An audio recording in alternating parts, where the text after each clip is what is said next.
Welcome. Today I'm going to show you how to set up your turntable straight from the box and how to get it spinning your very first records you may have got for Christmas or recently picked up. It's quite an easy concept. It just takes a little bit of time to align your stylus and getting the weighting correctly on the stylus itself, such as your anti-weight and your anti-skate. So here I am just showing off mine. I'm going to disassemble mine from scratch, just show you how it's done straight out of the box. So here we go. Cork mat off, removing the platter, and remove the belt.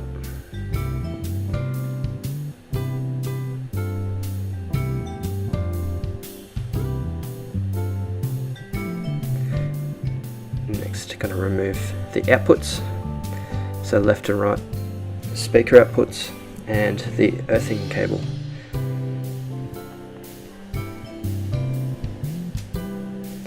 Next is the 5-volt power supply. Just simply unplug that, make sure you have power off.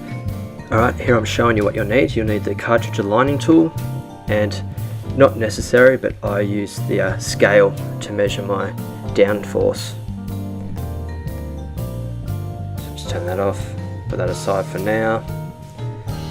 Alright, so pop your turntable straight onto your table. Make sure it's level. Get a spirit level if you need to. Mine's flat, so I didn't bother about it.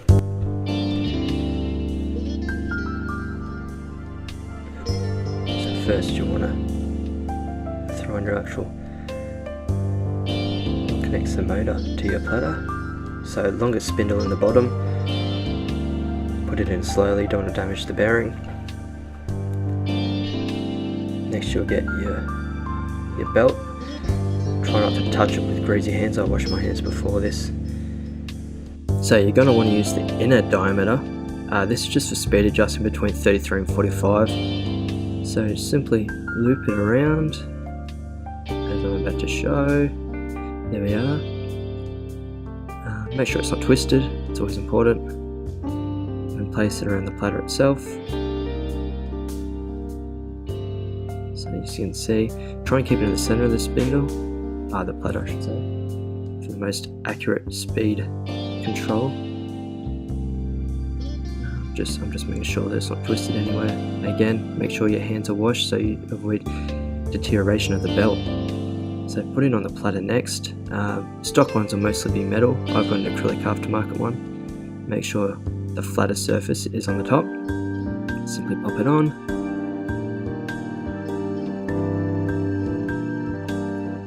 You'll have a felt mat. I'll put my cork one on. There's no difference, cork just doesn't have as much dust connect onto it. So next I'm taking off my anti-skate weight. So I'm just putting back to factory all the weight settings, as you can see. So this is how you do it. Lower the tone arm. What you're looking for is a balanced tone arm when you're adjusting your counterweight. So as you can see, it's sitting all the way to the bottom. So now I just start adjusting.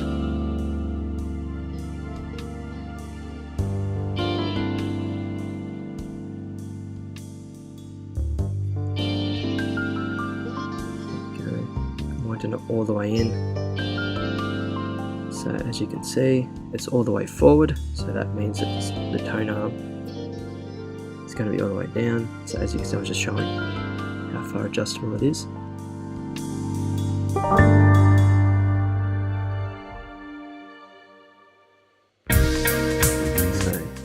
Go. So I drop it, it goes all the way forward because that's the weight all the way to the front, and what you want to see is the weight at a point where the tone arm will balance by itself, and if you touch it, it'll either go up or down, and it'll take straight back to that weight. So it's just a little bit of fiddling.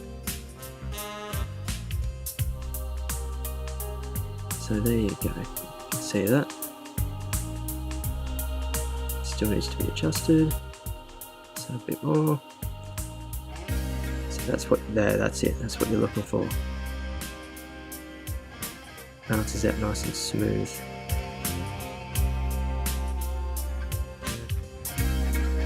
So I touch it a few more times just to make sure that it actually does go back to the neutral balance position. Beautiful. Right, next you're gonna set the weight in accordance with the your manual. It'll tell you how much it wants you to turn it. So you line it up with the 0 on that white line.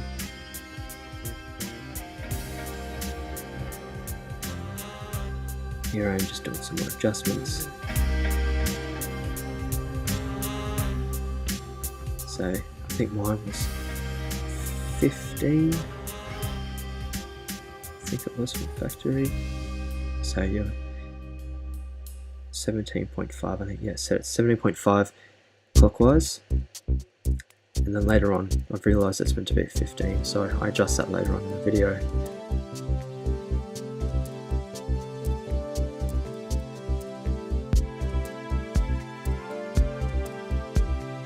Here we got the anti-skate weight, so they weigh 5 grams. My instructions told me to put on the second notch, as you can see, with the fishing line, and then just into that loop there, and that just prevents the stylus jumping on older records where the grooves are falling out. So here I'm adjusting it to that 15, like I spoke of before. You'll all have different settings. Here I'm going to use my set of scales to measure the downforce. It's quite hard to get this cover off. You don't need to do this, but I just do it anyway, as a precaution. So you just pop the stylus in that black dot in the middle of the white there. I always zero it every time I use it, so that's a 5 gram weight that comes with the scales. So here I'm just zeroing it back out.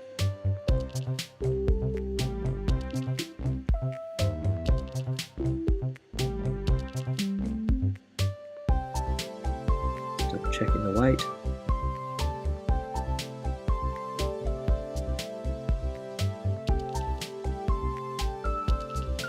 Right, so it's set to 5 grams. So I know the scales are accurate. Right. Double checking so I can show you that it's at 5 grams. Very good. So the weight I want to go for on mine, from the autophone who makes my stylus, says between 1.2 I believe and 1.75, so I go for 1.75 because I tend to listen to older records, and the extra weight will help it fit in the worn out grooves just that little bit better. There we go. There's a whole lot of stuff around. You do not have to do this step.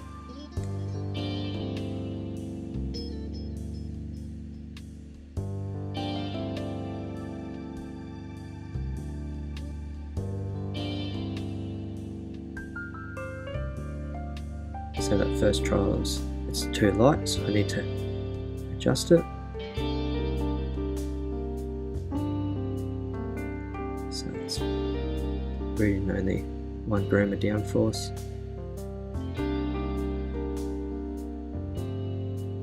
So I'm going to readjust the camera so you guys can actually see the scales each attempt.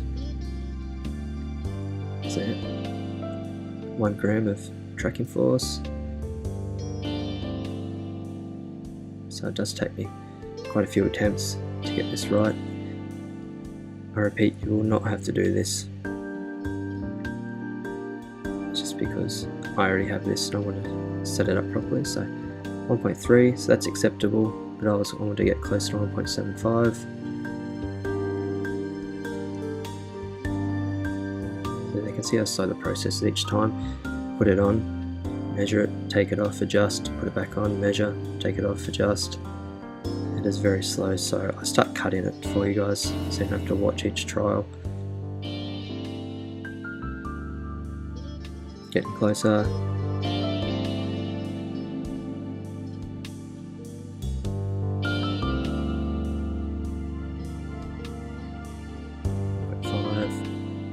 Getting further away.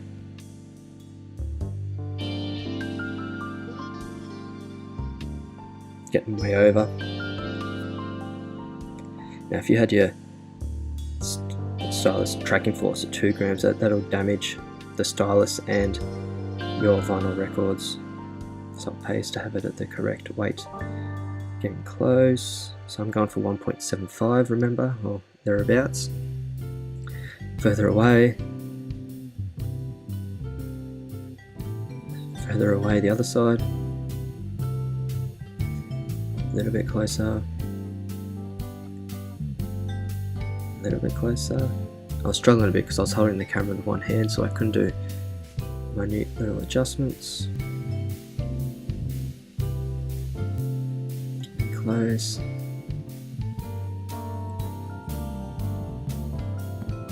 Very close now, getting there.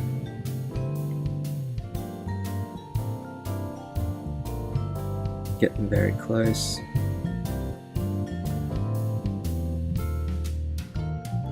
Too far the one way.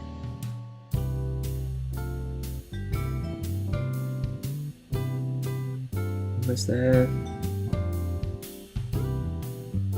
Okay, oh, so 1.75, that's good enough for me. So here we are, just aligning it. So you want to line up your stylus with those two spots.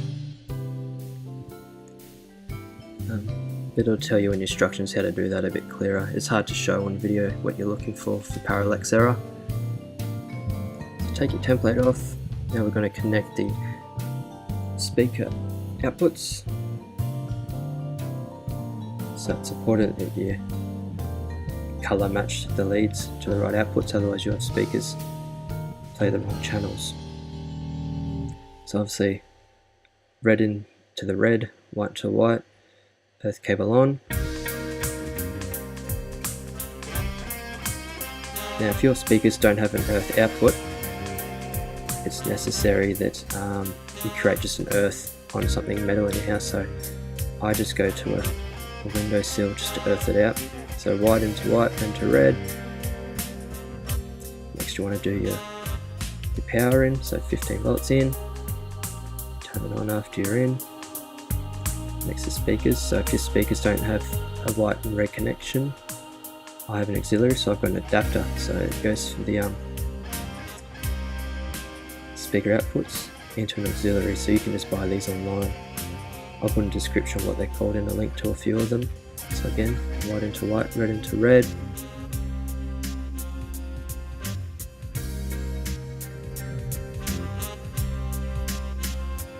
Now, mine has a built-in preamp, my turntable. If yours doesn't, you'll need a phono amp. There we go. Put on the dust cover. I use mine because I have carpet in my room and there's always dust in my room. I always have it closed whenever I'm playing or when I'm not using it. Very nice. And then finally put on some Led Zeppelin and try out the turntable. Alright guys, I hope this helps. Enjoy your new turntable. Enjoy listening to some records.